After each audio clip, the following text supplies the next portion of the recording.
Habari mpenzi mtazamaji wa Dai TV ulioungana nasi hivi sasa. Tunapenda kukualika katika tukio kubwa sana lililoendelea hapa jijini Dar es Salaam. Ni tukio la Jamiatu Akhlaqul Islam JAI upande wa Muhimbili imeandaa hafla ya iftar kuchangia chakula cha wagonjwa sikukuu ya Eid Fitri, na hivi tunavyoongea upande wa Dai TV tushawasili ukumbi wa Ubungo Plaza kwa ajili ya kuungana na taasisi hii ambayo imekuwa inafanya kheri katika kusaidia jamii wagonjwa. Tunapozungumzia JAI hatuwezi kusahau wanavyookoa maisha katika kuchangia damu na kuhamasisha kila yeyote aweze kuchangia damu kuokoa maisha ya mtoto na mama na aina ya mgonjwa anaipata ajali au na wengine zaidi. Hivyo JAI wamekuwa ni taasisi wanao sapoti kila aina ya mwanadamu bila kubagua dini, kabila au ni Mtanzania au sio Mtanzania. Sasa wamekuja kwa title ya kuchangia chakula cha wagonjwa sikukuu ya Eid Fitri. Na napenda nikusihi mpenzi mtazamaji unayenifuatilia tuweze kuungana nao katika kusapoti hili. Imeonesha kuna michango ambayo washaitoa, lakini bado kuna michango inapelea kama ilivyoelezwa si chini ya milioni 8. Hivyo mpenzi utakayeguswa unaweza ukachangia chochote ulichojaliwa kwenye namba hii. Lakini katika hafla hii ya iftar imeandaliwa ratiba nzuri yenye kuvutiwa ambayo mgeni rasmi ni Sheikh Yahya Mate Masao na mtoaji wa mada ni Sheikh Muharram Mwaita. Hivyo ameshawasili na ukumbi umefana. Uongozi wa JAI walikuwa nayo ya kusema. Karibu sana uweze kuungana nasi.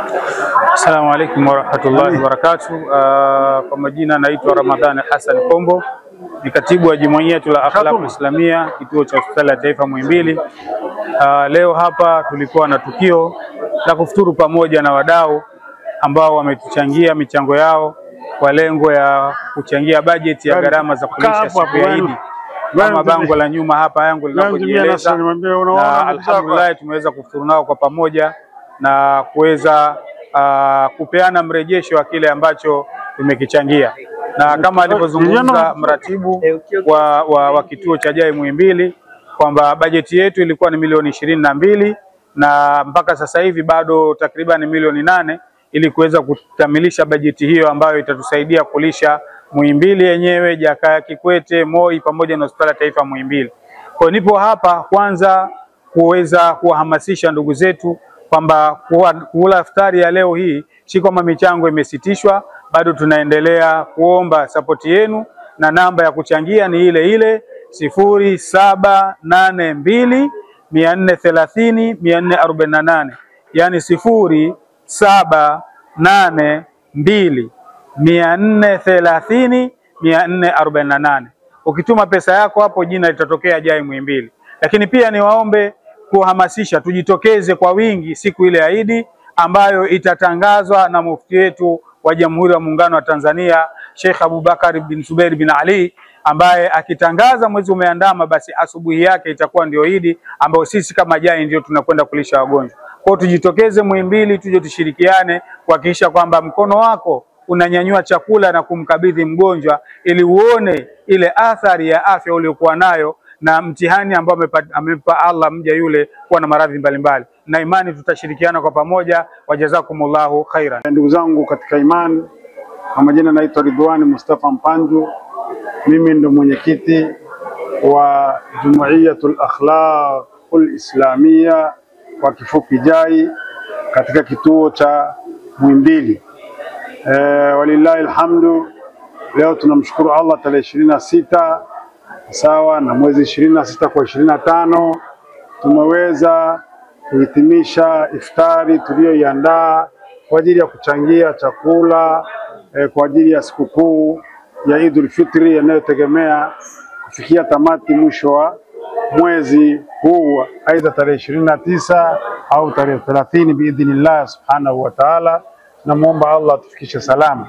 Wito wangu kwa umma wa Kiislamu na kwa wadau wetu wote ambao kwa namna moja ama nyingine wametushika mkono na wakatuahidi, lakini kwa bahati mbaya walikuwa bado hawajamalizia kile walichokiahidi. Nafasi bado ipo, na muda bado upo. Tunawaomba wamalizie kile ambacho wametuahidi, na wale ambao walikuwa baada hizo hawajaona klipu hizi zetu na matangazo yetu, basi watakapoona, tungeomba nao washiriki nasi katika kutuchangia ili tuweze kufanikisha jambo letu hili, na inshallah mwenye wasaa tunaomba tuwe pamoja siku hiyo ya Idi ili tuweze kuwalisha, kuwagawia wagonjwa chakula kwa pamoja ili tuweze kupata radhi za Allah subhanahu wa ta'ala. Tuwatie furaha wagonjwa, tuwatie furaha watendaji wa hospitali, manesi, wote ambao siku hiyo watakuwa wako zamu, ili na wao wajione kwamba siku ya Idi pamoja na kuwa wako kazini, lakini kuna wenzao ambao wamethamini kile wanachokifanya na wakaenda kushiriki nao katika chakula cha Idi. Kwa hayo tu niwatakie mfungo mwema, masiku matukufu haya ya 10 la mwisho. Assalamu alaikum warahmatullahi wabarakatuh. Kwa majina naitwa Leila Mohamed Nasir. Alhamdulillah, katika hii hafla ya leo nilipata nafasi ya kuhudumia chakula. Nashukuru sana, jambo hili limefanikiwa kwa rehema za Mwenyezi Mungu, limeenda kama jinsi ambavyo tulivyokuwa tumepanga, na hafla hii imefanyika mahususi kwa sababu ya kuchangia kwa ajili ya chakula siku ya Idi kwa ajili ya wagonjwa waliokuwa hospitali ya Muhimbili. Tunashukuru Mwenyezi Mungu kwamba mpaka hapa tulipofikia kuna watu ambao wamejitokeza kwa hali na mali. Alhamdulillah rabbil alamin, tunawashukuru. Kuna kiasi ambacho wameweza kuchangia, kuna vitu ambavyo vimeweza kutolewa, lakini bado haitoshi. Nikiwa nipo kama mdau wa JAI, ninazidi kuhamasisha Waislamu wenzangu na wasiokuwa Waislamu waguswe, kwa sababu swala la wagonjwa linaenda kuguswa ni kwa wagonjwa wote ambao wako katika hospitali ya Muhimbili. Kwa hiyo tunaomba sana kwa lolote ambalo umefajaliwa utufikishie kwa viongozi wetu, na mawasiliano yatawekwa hapo chini, account number na namba za kutuma chochote ulichojaliwa. Sio lazima pesa, kuna vitu vingi vipo, kuna mahitaji mengi yanahitajika. Pia tunapokea chochote kile ambacho Mwenyezi Mungu amekujalia. Inshallah tunashukuru sana, karibuni sana katika kufanikisha hili la Mwenyezi Mungu. Shukrani. Naam. Tumeshafunguliwa shughuli yetu, na kutokamana na ratiba na muda unavyokwenda sasa tunaruka baadhi ya mambo ili tutakaporudia tutakuwa tunakwenda vizuri na ratiba yetu. Kinachofuata sasa hivi, baada ya ufunguzi wa Qur'an tukufu, tutaruka uwasilishaji wa taarifa ya hafla ya kwa wageni, lakini pia kwa kuwa mgeni rasmi bado hajafika, pia tutaruka hapo. Tutakwenda moja kwa moja kwenye mada ya kwanza, na nitamwomba shekhe kwa ufasaha wake na utaalamu wake na uzoefu wake, basi hizi mada ni kama vile zinafanana, kwa hiyo atapita mada zote mbili kwa wakati mmoja kwa muda huu ambao tunasubiria wakati wa adhana pamoja na kufuturu inshallah. Shekhe, falyatafadhal mashkuran majuran. Barakatuh.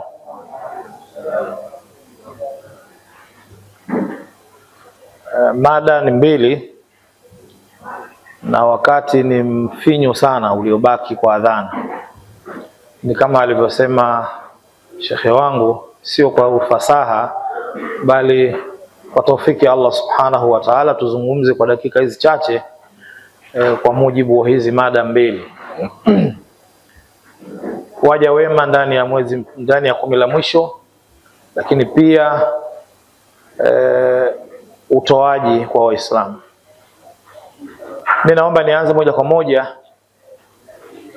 na aya ya saumu. Allah subhanahu wa ta'ala alipotuletea saumu, alilitoa tangazo la saumu hii kwa Qur'ani ambayo tunaisoma kila siku, ya ayyuhalladhina amanu kutiba alaykumus siyam kama kutiba ala alladhina min qablikum la'allakum tattaqun. Tangazo hili au aya hii inatoa tangazo la kufaradhishiwa saumu kwetu sisi ummat Muhammad, na Allah akatuambia faradhi hii sio ngeni kwetu kwa sababu walishafaradhishiwa waliokuwa kabla yetu. Lakini lengo la faradhi hii ni nini?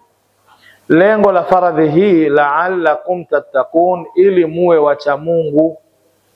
Hili ndio lengo la ibada hii ya saumu. Kwa hiyo hatukufaradhishiwa ili tuumie tu, hatukufaradhishiwa ili tushinde na njaa. Hapana, tumeletewa saumu ili tuweze kufikia daraja ya uchamungu. Hii daraja ya uchamungu ina umuhimu gani kwa Waislamu au kwa wanadamu kwa ujumla, mpaka Allah subhanahu wa ta'ala atuletee ibada ya saum kwa lengo kwamba sisi tufike kwenye daraja ya uchamungu? Hapa ndipo ambapo Muislamu anatakiwa kupaangalia vizuri. Angalia katika suratul Baqara kuanzia aya ya 2, Allah anapokisifia kitabu chake akisema, baada ya alif lam mim, dhalikal kitabu la raiba fihi. Hii Qur'ani ni kitabu ambacho hakina shaka ndani yake.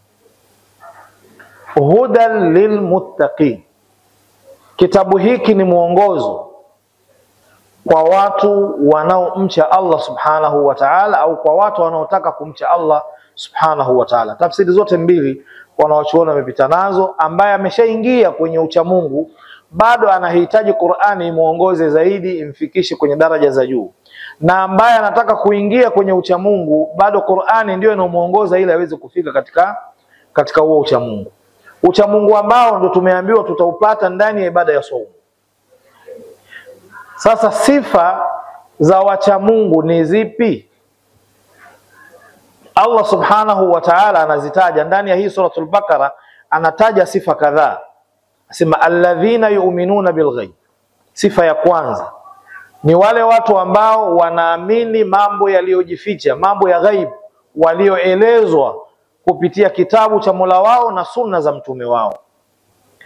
Yoyote ambaye ana sifa ya kuyaamini yale yote tulioelezwa, yale yaliyojificha ambayo hatuyaoni, huyu anaingia, anapata sifa ya kwanza katika sifa za wacha Mungu. Alladhina yu'minuna bilghaib wa yuqimuna as-salah. Sifa ya pili, wacha Mungu wana sifa ya kusimamisha swala. Sifa ya tatu, wa mimma razaqnahum yunfiqun, na katika vile tulivyowaruzuku wanatoa sehemu katika hivyo. Hizi sifa tatu, kuamini ghaib, kusimamisha swala, kutoa katika vile ambavyo Allah subhanahu wa ta'ala ameturuzuku. Walladhina yu'minuna bima unzila ilayk. Sifa ya 4, wacha Mungu ni wale ambao wanaamini vitabu vilivyoteremshwa kabla ya kitabu hiki cha Mtume Muhammad sallallahu alaihi wasallam. Na hii sifa tunayo sisi Waislamu. Walladhina yu'minuna bima unzila ilayk wama unzila min qablik, wanaamini kilichoteremshwa kwako na vilivyoteremshwa kabla yako. Wabil akhirati hum yuqinun, na wanakuwa na yakini kabisa na siku ya mwisho kwamba watafufuliwa na watasimama mbele ya Mola wao na kuulizwa namna gani walivyoishi katika dunia. Hizi ni sifa takriban 5 Allah amezitaja za wacha Mungu ndani ya suratul Baqara. Matokeo yake Allah anamalizia kwa watu ambao watasifika na sifa hizi, anasema ulaika ala hudan min rabbihim. Watu wenye sifa hizi hawa ndio watakuwa katika uongofu kutoka kwa Mola wao.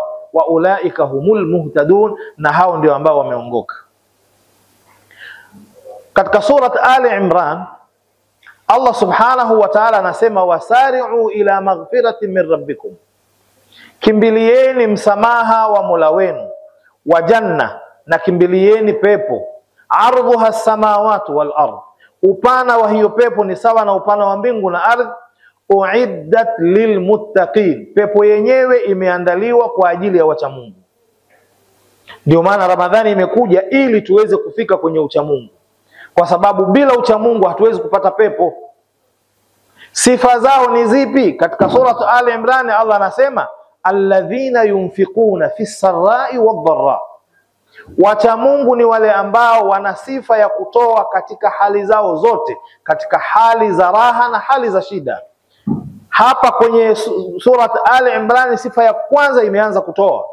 Katika suratul Baqara sifa ya kutoa imekuwa ni sifa ya 3, lakini hapa imewekwa ya kwanza. alladhina yunfikuna fi sarra'i wadh-dharra, wacha Mungu ni wale wanaotoa katika vile alivyowaruzuku Allah subhanahu wa ta'ala katika hali zao zote. Muislamu mcha Mungu hatoi katika wakati fulani na wakati mwingine akaacha kutoa. Zinatofautiana tu namna ya kule kutoa katika hizi hali. Akiwa katika hali ya raha anatoa kwa mujibu wa hali aliyokuwa nayo, na akiwa katika hali ya dhiki anatoa kulingana na hali aliyokuwa nayo. Alipokuwa na uwezo wa kutoa laki anatoa laki, alipokuwa na uwezo wa kutoa 500 anatoa 500. Lakini Muislamu haachi kutoa, kwa sababu sifa ya wacha Mungu mojawapo ni kutoa. Na asiyekuwa na sifa hii maana yake kwamba uchamungu kwake haujakamilika, na ambaye uchamungu haujakamilika pepo ya Allah hawezi kuipata, kwa sababu uiddat lilmuttaqin, pepo imeandaliwa kwa ajili ya wachamungu. Kipengele hiki ndugu zangu Waislamu tunatakiwa tukiangalie kwa umakini sana. Aya hizi zinashikana zenyewe. Aya ya kwanza ya saum ambayo imetuambia lengo la kuletwa ibada ya saum tuingie kwenye uchamungu. Hizi aya nyingine ndio zinatutafsiria kwa nini sisi tuingie katika sifa ya wachamungu. Kwa sababu bila kuingia katika sifa ya wachamungu hatuwezi kwenda kuipata pepo ya Allah subhanahu wa ta'ala. Sifa za wachamungu sasa ndio hizi. Sasa kila mmoja akajaribu kuichukua Qur'ani, akae na suratul Baqara, aziangalie zile sifa, alafu ajiangalie yeye hizi sifa anazo. Nenda katika surat Ali Imran, ziangalie zile sifa zilizotajwa, wewe hizi sifa unazo. Lakini moja katika sifa muhimu ambayo utaikuta kila sehemu wanapoelezewa wacha Mungu, wanapoelezewa waja wema, wanapoelezewa waja wa Mwenyezi Mungu, utaikuta sifa ya kutoa ipo katika sifa nyingi zitakazoelezwa hapo. Kwa nini sifa ya kutoa ipo katika kila sehemu? Kwa sababu sifa ya kutoa ni sifa muhimu sana kwa wacha Mungu. Baadhi ya Waislamu wanafikiria kwamba kutoa ni jambo la matajiri, lakini kiuhalisia ndani ya Uislamu kutoa ni sifa ya Waislamu wacha Mungu. Wakiwa matajiri watatoa kwa sifa hiyo, wakiwa maskini watatoa pia kwa sifa hiyo.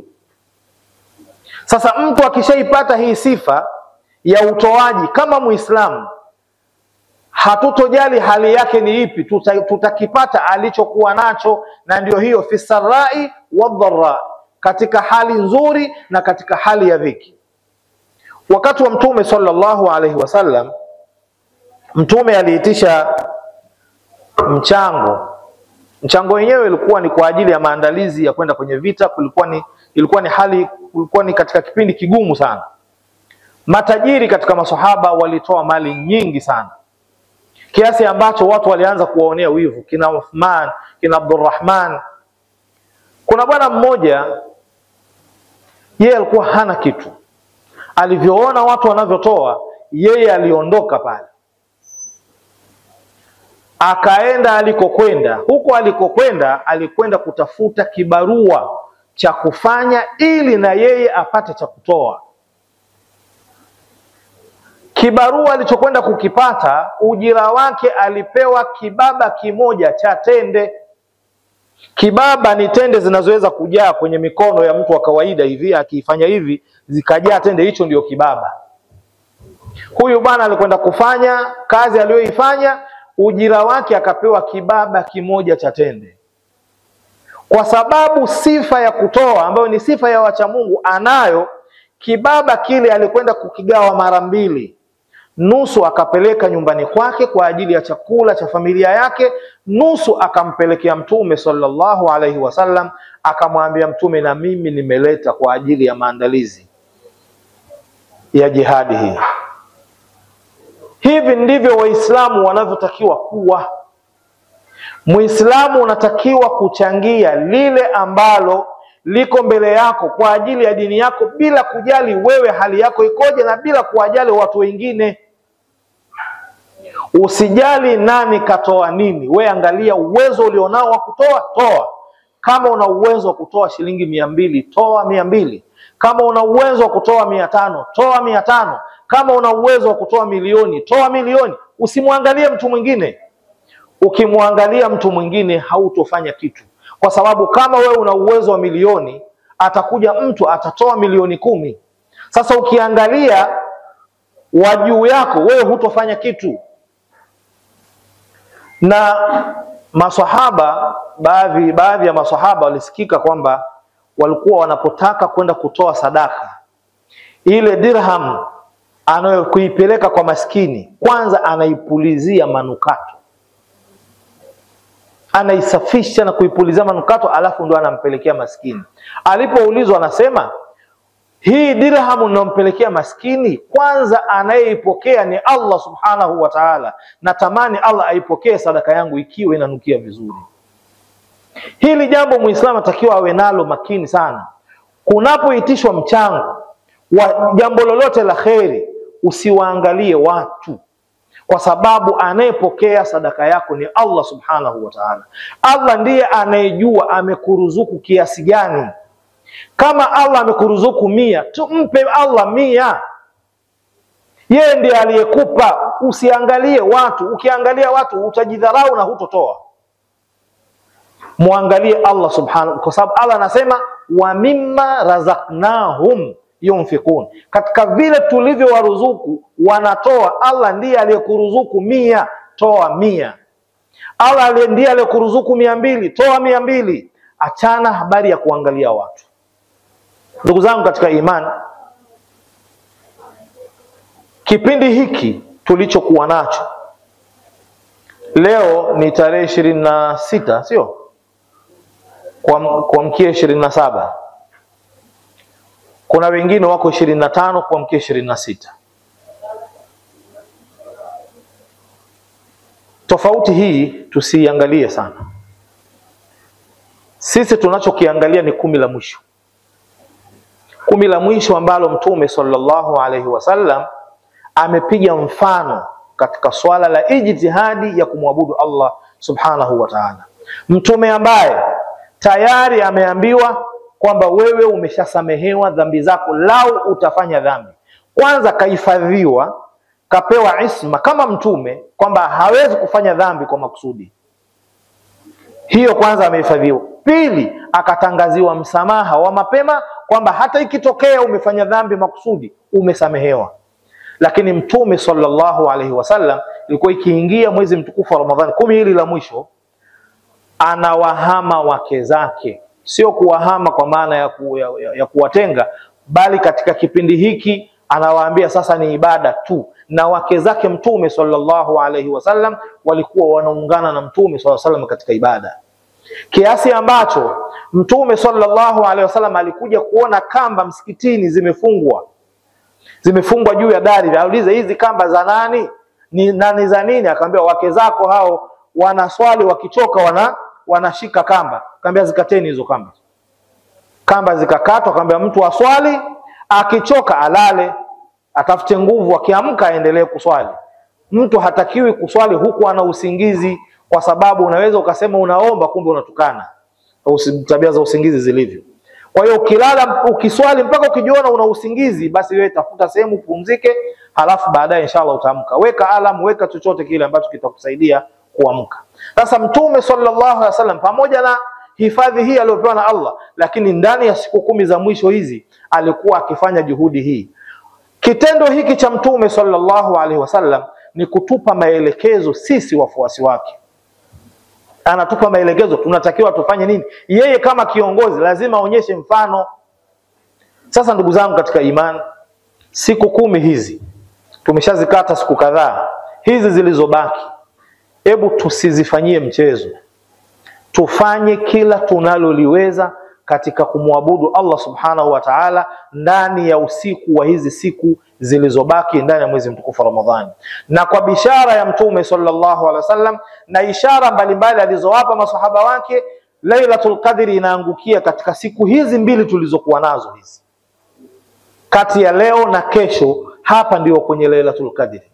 Hebu tujitahidi na tumuombe Allah subhanahu wa ta'ala kile tutakachokifanya hapa katika sadaka zetu tulizozitoa, tutakazozitoa, Allah ajalie nayo ni katika mema ambayo atayahesabu katika usiku wa Lailatul Qadr. Lakini tusije tukapoteza nafasi Tusipoteze nafasi ndani ya usiku huu, wakati wa kulala watu wakaamka tu wakala daku. Kipindi cha kula daku ni kipindi muhimu sana. Kama utaamka saa 9, utaamka saa 10, usilale tena, kwa sababu Allah anasema salamun hiya hatta matla'il fajr. Yani wewe ukiamka saa 9 usiku, mshukuru Allah kwamba sasa Allah umeniamsha kipindi hiki muhimu, mimi silali tena. Kula daku haraka haraka, ingia katika ibada.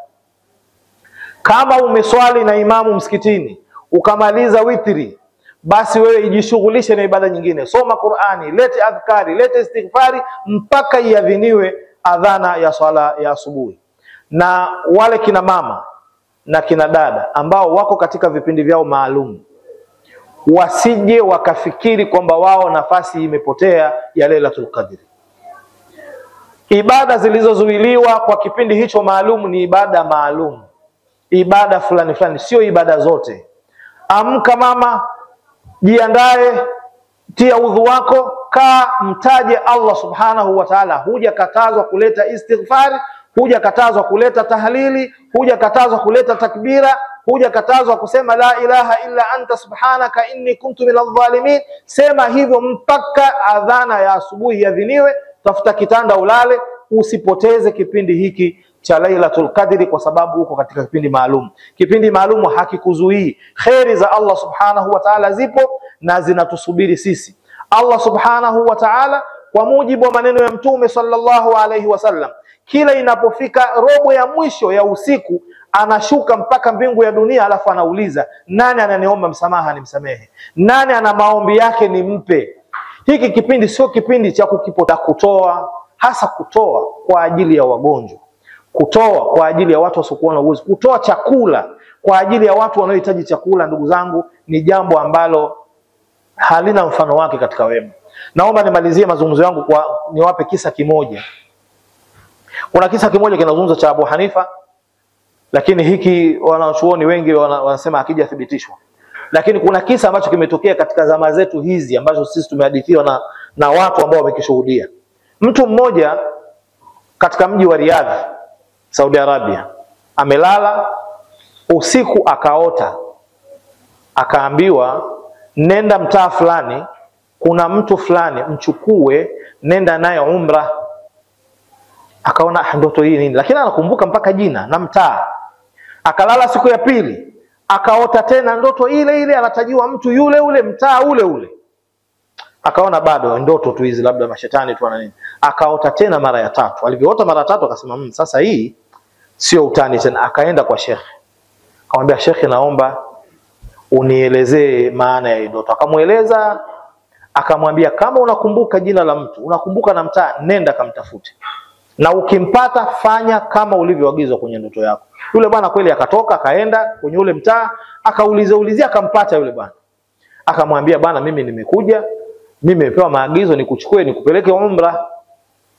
Yule bwana akacheka, akamwambia mimi? Akamwambia wewe ndio. Yule bwana akafikiria, akamwambia sawa, mimi niko tayari, twende umra, lakini kwa sharti moja, mimi sitoi hata thumni moja. Wewe si umetumwa, basi nipeleke kwa pesa zako, mimi sitoi hata shilingi. Akamwambia wala mimi sina shida na shilingi yako, mimi nimetumwa nikupeleke, na kupeleka kwa gharama zangu. Akamwambia twende. Yule bwana akaenda naye mpaka umra, wakafika, wakatekeleza baada ya umra. Yule bwana mambo mengine ameshasahau, anaelekezwa na mwenzake, wakafanya mpaka wakamaliza umra yao. Sasa wanatoka pale al-Kaaba, wanatoka waenda kupanda mabasi warudi zao Riyadh. Yule bwana aliyeletwa akamwambia yule aliyemleta, bwana sikiliza, nisubiri kwanza, ni swali rakaa 2 kwa sababu sijui nitarudi tena lini hapa. Yeye mwenyewe anajijua jinsi alivyo. Bwana akamwambia sawa. Yule bwana akaenda kuswali rakaa 2. Ilikuwa ndio mwisho wa uhai wake. Bwana yule kakaa na msubiri mwenzake harudi. Msubiri harudi. Kaenda akimchungulia hivi kasujudu. Anarudi anakaa, akimchungulia kasujudu. Mbona amesujudu muda mrefu? Akaamua kwenda, kufika anamgusa hivi kaanguka, ameshakufa muda mrefu. Yule bwana alichanganyikiwa. Akapiga simu kwa mke wa yule bwana, kwamba mume wako alikuwa ni mtu wa aina gani? Akamwambia mshenzi huyo, chana naye, wala usiniulize mambo yake. Akamwambia hapana, mimi sikuulizi kwa utani. Haiwezekani mtu huyu unavyosema apate mwisho huu. mume wako amefariki, na hivyo tunavyozungumza anaandaliwa na ataswaliwa hapa hapa ndani ya Al-Kaaba. Haiwezekani mtu muovu kama unavyosema apate mwisho mwema huu, afe mbele ya Al-Kaaba kwenye sijda. Haiwezekani. Yule mwanamke akatulia akasema, sijui kama ni wema, kama ni wema huyo bwana akienda huko kwenye madude yake ya ulevi wake, akirudi kila siku. Sisi tuna jirani mama mtu mzima, hana watu, yuko peke yake. Basi huyo bwana kila atakavyokwenda, atakachokifanya huko katika maovu yake, lakini lazima aje na chakula kwa ajili ya huyo mama. Kila siku akija anamgongea mama, anampa chakula, anaenda zake kulala na mapombe yake na mabangi na nini. Yule bwana amwambia, mume wako chakula kimemwokoa. Ndio maana utakuta ndani ya Qur'ani na mafundisho ya Mtume sallallahu alaihi wasallam sadaka ya chakula imezungumzwa sana. Kwa sababu ndugu zangu, umaskini wa mwisho kabisa ni kukosa chakula. Huu ndio umaskini, hakuna tena chini yake umaskini. Sasa wewe unapotoa chakula kwa watu kama hawa, maana yake unawaokoa hawa watu. Tumombe Allah subhanahu wa ta'ala atupe taufiki ya kufanya kheri ambazo tunaziweza. Mtume sallallahu alaihi wasallam anasema, la tahqiranna min al-ma'rufi shay'a. Usidharau wema kitu chochote cha wema kilicho mbele yako kifanye, usidharau. Uwezi kujua ni kitu gani kitakuokoa.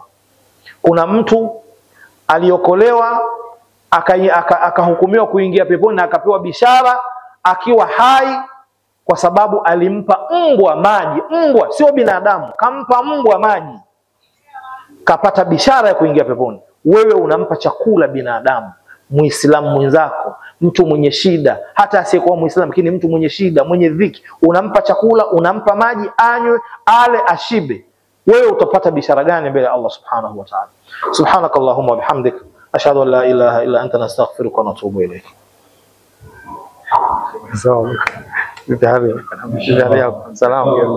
ثم الصلاة والسلام على حبيبنا المصطفى صلى الله عليه وسلم وعلى آله وصحبه وسلم وبعد. Ndugu zangu katika imani, mbele yangu pembezoni mwangu akiwepo mgeni wetu rasmi na kiongozi wetu mkuu wa taasisi ya Jamiat Akhlaqul Islam JAI. Karibu sana amiri wetu, kwa sisi vijana wako kutukubalia kuja katika hafla hii, kujumuika na wadau ambao wamekuwa mara zote wakitusupport katika yale ambayo tunaiendea katika hospitali ya Muhimbili. Lakini vile vile nimshukuru shekhe wetu Sheikh Mwaita kwa yeye kukubali kuja kuzungumza na waumini, kuwaeleza fadhila mbalimbali zinazotokana na haya tunayoyafanya, pamoja na 10 la mwisho ambalo tunaelekea ukingoni mwake katika mwezi mtukufu wa Ramadhani. Shekhe wetu tunakushukuru sana, na Allah kulipe kila la kheri kwa kutenga muda kuja kuungana nasi. Lakini ndugu zangu katika imani, nimshukuru katika meza hii kuu tena uwepo viongozi kutoka makao makuu walioongozana na amiri mkuu ambaye ndio mgeni wetu rasmi, mtendaji mkuu wa taasisi Sheikh Ahmed Hassan, naye kukubali kuongozana na kiongozi wetu kumsindikiza kuja kuhudhuria katika hafla yetu hii ya iftar kwa ajili ya kuchangia chakula kwa ajili ya sikukuu ya kula pamoja na wagonjwa katika hospitali ya Muhimbili, ikikusanya Muhimbili yenyewe kama jina lake linavyosema, lakini ndani ya compound ile kuna hospitali nyingine inaitwa Moi, ndani ya compound hiyo kuna hospitali inaitwa JKCI, lakini vile vile Muhimbili ina tawi ambalo linaitwa Mologanzila. Zote hizo ni hospitali ambazo tunazihudumia kwa pamoja. Lakini vile vile nitambue uwepo aliyeongozana na mwenyekiti wetu, katibu mkuu wa taasisi yetu ya Jamiat Akhlaqul Islam, ndugu yetu Saad, naye tuko naye hapa, tunamshukuru pia naye kutenga muda wake kuja katika hafla hii. Lakini vile vile niwashukuru sasa nyinyi nyote waumini mliohudhuria hapa, kwa makundi ya kifamilia, kwa makundi ya mtu mmoja mmoja, kutokana na message mtu alivyoipata na ujumbe alivyoupokea. Lakini vile vile tushukuru na baadhi ya makampuni kama vile Afro Oil wametuchangia, nafikiri watakuwa hizo wametuma mwakilishi wao. Desima na Imani nao watakuwa wametuma mwakilishi wao, na taasisi zingine ambazo huenda hazikutaka kujulikana, lakini tunaweza kutaja kwa majina hayo wale ambao wameweza kuungana na sisi, na tunaomba muendelee kutushika mkono. Hii ni faradhul kifaya. Faradhul kifaya kwa maana sisi tunajitoa baadhi na wengine wanakuwa kwa nyuma yetu wanatusupport. Sisi tunakwenda hospitalini, wale ambao wanakuwa wapati muda wa kuja hospitalini, tunapoonyesha kwamba hii kuna bili, jamani mnaiona hii control number inahitaji kulipiwa mgonjwa, basi nao wanatekeleza hilo. Baada ya kusema hayo, nilikuwa naitambulisha tu meza kuu. Niwashukuru kwa kuhudhuria, karibuni sana jamani. Lakini nikaeleza risala hii changamoto ambazo tuko nazo. Changamoto ya kwanza ni rasilimali fedha. Wallahi watu wanaumwa na wahitaji ni wengi. Kama utapata bahati ya kuja pale Muhimbili, pale msikitini utaona hali ilivyo asubuhi. Kwa fedha ni chache na wahitaji ni wengi ambao wanahitaji msaada. Kwa hiyo tunaomba mtunge mkono kwenye hilo, na mgeni rasmi tunapoeleza hilo, pengine na wewe unaweza kuwa na vichochoro ambavyo tutatupitisha ili kuweza kujikwamua kwenye hilo. Lakini la pili ni rasilimali watu, upungufu wa watu. Muhimbili ni kubwa na sisi tuko wachache. Wakati mwingine mtu analazimika kubeba chupa 6 za uji kupeleka wodini, na kila chupa moja ina vikombe 12. Tukajaribu pia kuangalia namna kutengeneza vile vitoroli vya kubebea chupa za uji. Kwa wadau walituchangia na tumeingiza matairi kutoka nje, na vingine vimeshaanza kufanya kazi, japo vingine vimeharibika, lakini tunajitahidi hivyo, ni miongoni mwa mafanikio. Lakini changamoto nyingine ni ukosefu wa ofisi. Tupo pale, wagonjwa wote wanaokuja kueleza shida zao tunazungumza nao pale kwenye baraza ya msikiti. Kuna mambo mengine ni asili, yanahitaji faragha, lakini hatuna namna. Tumejaribu kwa namna moja ama nyingine, ndugu mgeni rasmi, tumeandika barua kwa mkurugenzi, lakini majibu ambayo tumeyapata ni kwamba Muhimbili inataka kufumuliwa yote. Kwa hiyo kupewa ofisi ni changamoto. Kwa hekima zako na busara zako, tunaamini kabisa uko karibu na Profesa Janali. Hebu angalia namna ya kutukonyezea hili ili tuweze kupata ofisi, ili wale ambao wanakutajia mambo ya misaada wakae katika mazingira mazuri tukasikiliza vizuri. Lakini haiwi tu kwa mgeni rasmi, hata nyie mliohudhuria. Inawezekana una nyumba pale pale Upanga jirani, ukasema bwana njooni hapa mkae hapa kwangu ofisi ili muwe jirani na hospitali ya taifa Muhimbili. Kimuktasari risala ilikuwa ina sura hizo. Sikutaka kusoma neno kwa neno. Mambo ni mengi. Kwa hiyo naomba kama nilivyotangulia kuomba radhi mwanzo, bahasha sioni, naomba nimkabidhi mgeni rasmi risala hii. Na hiyo ndio ilikuwa nukta ya soma, na kwa haraka haraka, bahati mbaya sasa sijui kama atakuwa amepata muda wa kutafakari, ni wakati sasa kusikiliza hotuba ya mgeni rasmi. Inshallah. Alhamdulillahi rabbil alamin, wassalatu wassalamu ala ashrafil anbiya'i wal mursalin wa ba'd. Baada ya kumshukuru Mwenyezi Mungu Subhanahu wa Ta'ala na kumtakasa na kumtakia rehema Mtume wetu Muhammad sallallahu alaihi wasallam, sina budi kwanza kumshukuru yeye tena, lakini pili kumshukuru shekhe wetu Mwaita kwa kukubali wito wa ndugu zetu wa Muhimbili kwa ajili ya kuja kukamilisha iftari hii na akawa kama mhadhiri wetu katika eneo hili. Lakini tatu, nashukuru ndugu zangu pia wa Jai Taifa kwa kushiriki iftari hii. Lakini nne, kuwashukuru viongozi wa Muhimbili, walikuwa na uwezo wa kutafuta wengine wowote wakalishika ili jukumu, wakalisimamia, wakachukua na ugeni rasmi, lakini wakafikiria kwa busara, hapana, tumuite amiri aongozane na ndugu zake kwa ajili ya kuja kulisimamia hili. Lakini kwa ukubwa wa kipekee nipende kuwashukuru wanajai wote wa Muhimbili kwa kupambana na kupambania lile ambalo tunaliendea. Inshallah Mwenyezi Mungu awazidishie kila la kheri na awape nguvu na afya na kuzidi kulitetea hili. Lakini kwa ukubwa zaidi wa kipekee nipende kuwashukuru wadau wa Muhimbili kwa kuzidi kuienzi hili jukumu. Kwa hakika ni jukumu moja kubwa sana, ni jukumu ambalo binafsi wakati tunakusudia sasa kuipeleka JAI Muhimbili ilituumiza vichwa. Huu ni ukweli usiopingika, tuliumia vichwa, na tukitafakari pale Muhimbili tutatoaje huduma. Tumejaliwa kutoa huduma katika maeneo ya Mwananyamala, tumejaliwa kutoa huduma maeneo ya Ilala, tumejaliwa kutoa huduma maeneo ya Temeke. Sasa Muhimbili inakuwaje? Kama tunavyopaona Muhimbili ni maeneo ya Upanga, ni maeneo ya watu wanene, watu wazito. Uweze sasa kwa convince watoke magorofani wabebe chupa zao za uji waingie pale, wallahi ilikuwa ni shughuli pevu. Hilo ni jambo ambalo lilikuwa linatupasua kichwa. Kwa hiyo hatua ya kwanza tuliyofanya, tulijaribu convince sasa wanajai kutoka Kinondoni, wanajai kutoka Temeke, wanajai kutoka Ilala, kuhakikisha kwamba wao sasa ndio wanakuwa wanajai pale maeneo ya Muhimbili. Kwamba fanyeni, basi Mwenyezi Mungu ataona na watu wataona, na ndicho kilichotokea. Nawashukuru nyinyi, mmekuwa ni wadau, mmekuja na mkayaona yale ambayo yalikuwa yanafanyika, kusacrifice vijana ndugu zetu katika maeneo haya ambao hivi leo mpaka leo na imani wamekita hapo.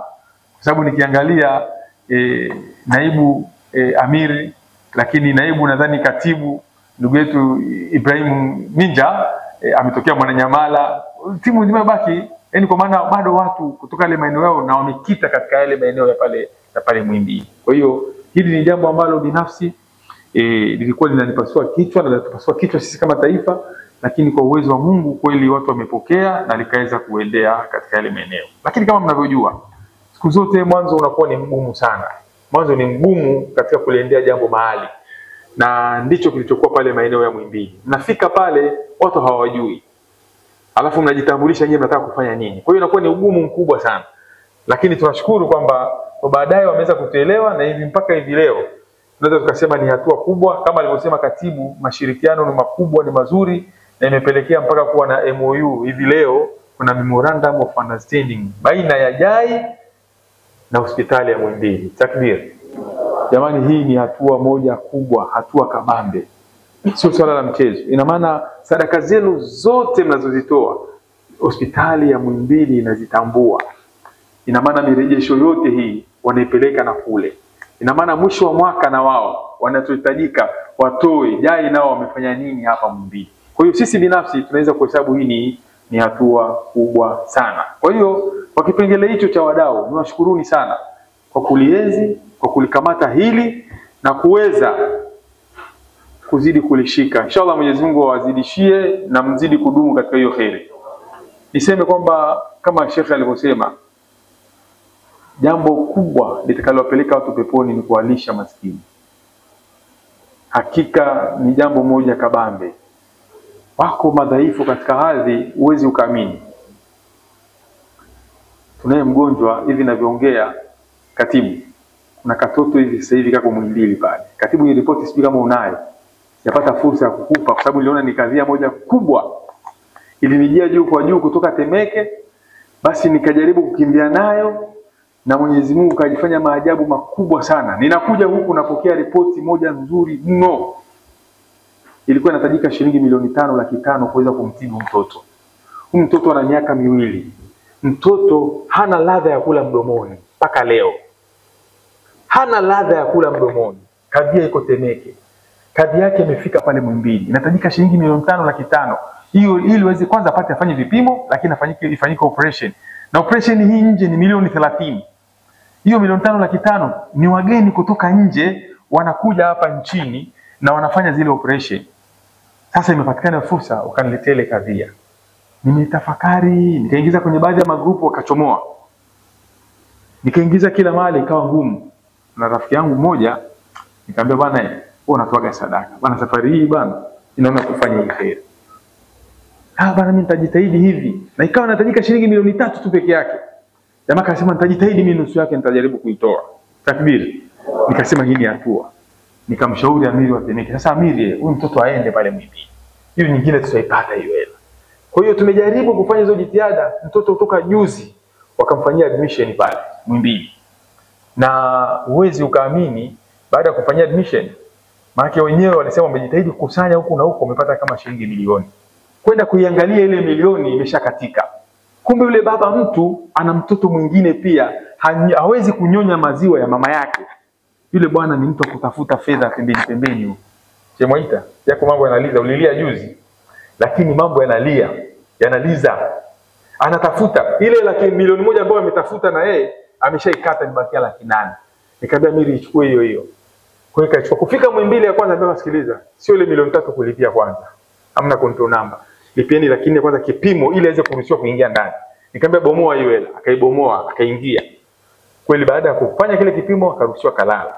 Jamani, huwezi ukaamini. Mungu ana nguvu. Miongoni mwa wale wageni walikuwa wanafanya operation, kaja akakutana na ule mtoto, akasikiliza ile historia, mwenyewe akaumia. Hivi leo amemlipia control number shilingi milioni 1,800,000. Ni wazungu wametoka zao huko from nowhere, kaguswa, kalipa 1.8. Jamani, kama sisi jai tungeliogopa tusifikishe yule mtoto hospitalini. Hili lingefanyika? Sisi tuna wasiwasi, tumetawakali kwa Mungu. Lakini hivi naongea hajui, na nimerushiwa hiyo receipt ambayo tayari imeshalipiwa, mtoto yuko kalala, na hivi tunapoongea mtoto ameshaingizwa kwenye operation, kuna hizo balances zitakazobakia. Nikamwambia sasa sisi tunakwenda sasa mdogo mdogo. Yule mdau wa 1.5 ataje lete hiyo hela kwanza. Bado anayo mwenyewe mfukoni mwake. Na hata ripoti sijampa. Sisi tunafahamiana Kwa hiyo jambo lolote ukilifanya kwa uwazi Mwenyezi Mungu anafanya. Kwa hiyo mimi niwashukuru sana wadau wa Muhimbili kwa sababu jamani, Muhimbili ni pagumu. Ni pazito. Ninaangalia viongozi wangu wa mimi kila siku wanapokimbizana, wengine kilo zimepungua sasa hivi. Hali ni ngumu. Wanapambana, wanakimbizana, lakini bado mahitaji ni mengi. Lakini kubeba sasa majukumu mengine kama haya ambayo tunayaona sasa hivi. Mfano kuweza kulisha mahospitali yote. Na ndio utaratibu wetu sisi Tanzania yote unaofanyika. Tunafanya haya na kwa hakika yanaleta tija kubwa sana. Lakini zaidi kwa yote yanatupa ule ukaribu wa sisi na wale wadau au wale wahusika katika ile maeneo ya kihospitali. Kwa hiyo nipende tu kuchukua fursa hii kwa kusema tusirejee nyuma, bali tuzidi kuingia huko, lakini tuwashawishi na wengine waweze kuingia kwenye hili jukumu. Mwenyezi Mungu atuwezeshe inshallah. Kwa hiyo jukumu letu hili la Muhimbili ni jukumu moja kubwa, jukumu kubwa sana, na tupende tukushukuru kwamba kuna umuhimu zifanyike jitihada za kimakusudi hasa kwa wadau. Pamoja na kwamba nyie mnatoa, lakini tafuta rafiki yako. Kila mmoja katika sisi wadau akijitahidi kutafuta watu 5 au 3, basi tayari tumeweza kuongeza ile ratio ya wale wa kwetu wa pale Muhimbili wanalofanya lile. Na hili ni jambo ambalo linalowezekana. Na kama tulivyosikia kwenye risala wakisema wana changamoto ya fedha. Ni kweli changamoto ya fedha ni kubwa sana, na ni vituo vyote. Katika eneo hili nipende kuwashukuru zaidi Waislamu. Kwa kweli Waislamu wametushika mkono kwa kiasi kipana sana. Wametushika mkono na uwezo ukaamini, na imepelekea hata wale wengine wasiokuwa Waislamu wanaguswa, kwa sababu huo ndio binadamu. Na wakiangalia jai nini ambacho inachokifanya, basi wao moja kwa moja wanajitolea na kufikia hatua ya kuweza kuyafanya yale ambayo yasiyotarajiwa. Kama hawa ambao wamekuja wageni, wamekuja kwa ajili ya kufanya kazi zao, lakini wameguswa, tayari wametoa na wamesaidia jambo ambalo tayari jai ilikuwa limeshalitoa nyumbani likaiweka pale katika yale maeneo. Lakini niseme tu kwamba miongoni mwa changamoto za kwetu za wengine ambazo wamesema katibu ni swala la rasilimali watu. Na tumeelezwa hapa, inapendeza sisi kama wadau pia vile ambao tunajitolea katika yale maeneo ya Muhimbili. Pamoja na kwamba kweli tunatoa sadaka zetu, tunazituma kwenye fedha. Hebu tenga muda wako.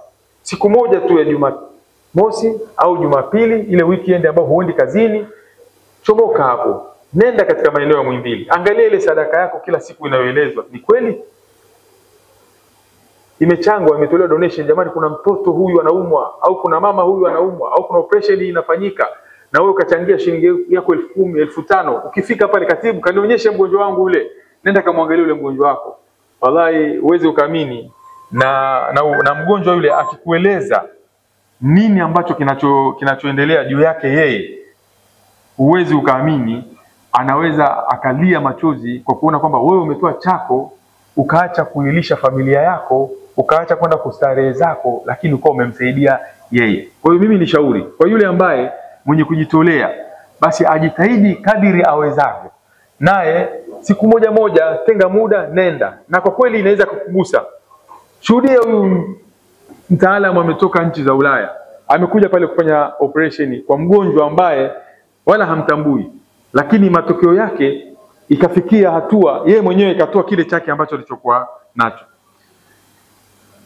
Ameliongelea swala la ofisi, inshallah Mwenyezi Mungu akipenda tutajaribu pia kuzidi kulifuatilia, japo kama alivyosema kwa utaratibu ulivyo na master plan ya kwao ambayo ilivyokaa ni ngumu kuweza kupachikwa, lakini hakuna linalomshinda Mwenyezi Mungu. Kazi yetu sisi ni kusoma dua, lakini vile vile kufikisha zile message.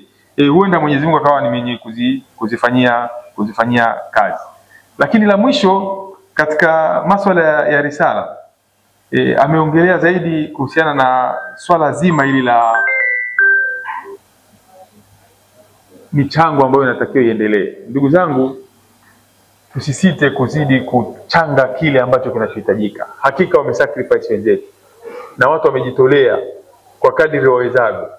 Nitoe tu wito kwa wote hapa ambao tuliokuwepo, itapendeza kabla ya kuondoka kwetu, ile timu ambayo katibu ameitamka basi ipite na plain paper, meza kwa meza, watu wajaribu kuangalia katika ile package ambazo zilizotolewa, nini kingine ambacho mtu anaweza kakitoa ili kuweza kufikia katika yale malengo ambayo yamekusudiwa.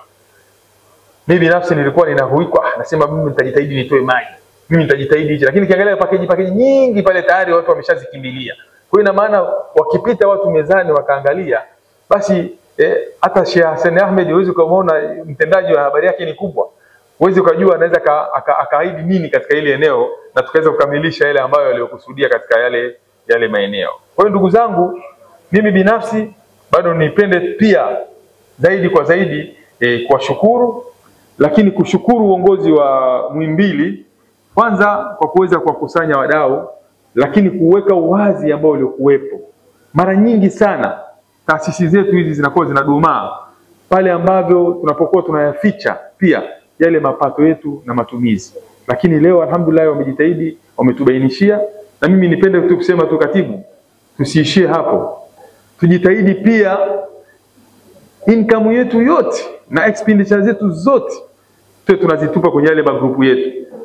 Katibu, sisi tunasikizana mapato yetu na matumizi yetu katika magrupu yetu tunaweka, kama vile ambavyo sisi viongozi wa taifa huwa tunawadai hawa mabwana. Hatutaki likaishia hivyo hivyo. Kila tunapokutana kwenye shura kuu ile ya viongozi, wanatakiwa wawe tayari wameshawasilisha mapato yao na matumizi yao.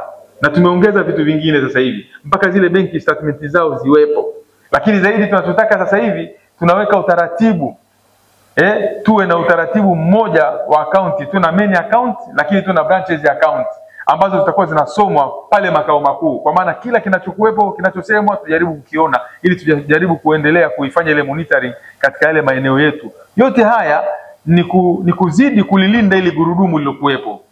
Ndugu zangu, juzi nilikuwa tulikuwa tuna seminar pale ambao viongozi masheikh zetu walituadhiri pale. Miongoni mwa mambo ambayo nilijaribu kuzungumza na katibu mkuu wa Hayatul Ulama ni kuhusiana na wakfu huu wajai. Mimi naweza kuita huu ni wakfu. Jamani, hili jukumu tunalofanya huu ni wakfu kwa maelezo na somo ambalo lilikuwa limetolewa pale. Tayari sisi kama Waislamu tumeshalitengeneza dude limo mbele yetu hili. Hili ni dude ambalo Waislamu wanatakiwa lienzi na kulifikia mahali ambapo tutakapokuwa tunafikia yale malengo kusudiwa. Kwa maana nyie kama wadau muweze sasa kuliona ni jambo lenu, mulienzi na mulifikishe pale ambapo panapokusudiwa. Mimi Kwa hayo machache ambayo nimeongea, nisingependa kupoteza tena muda wenu zaidi, kwa sababu ni muda wa watu wengi pia wanapenda kwenda kusali tarawih sasa hivi, lakini time za swala ya Isha ndio hizo zinatuacha. Ni washukuru sana kwa namna moja ama nyingine, lakini nipende tu kuambia hii sio mara yenu ya mwisho kuweza kukutana au mkaribisho tena mwache kuja, lakini niwaalike pia katika majukumu yetu mengine yote ya jumuiya JAI, kwani hili ni jukumu letu sote, ni jukumu ambalo tunatakiwa sote tulishike kwa pale pamoja, kwa maana tuweze kumuona mgonjwa ambaye ana ndugu lakini ndugu hana uwezo, mgonjwa ambaye ana ndugu lakini ndugu amemkimbia, mgonjwa ambaye ana ndugu lakini ndugu hana taarifa. Yote haya ni kwa ajili ya kutafuta radhi za Mola wetu. Wabillahi tawfik. Assalamu alaikum warahmatullahi wabarakatuh. Nawasilisha.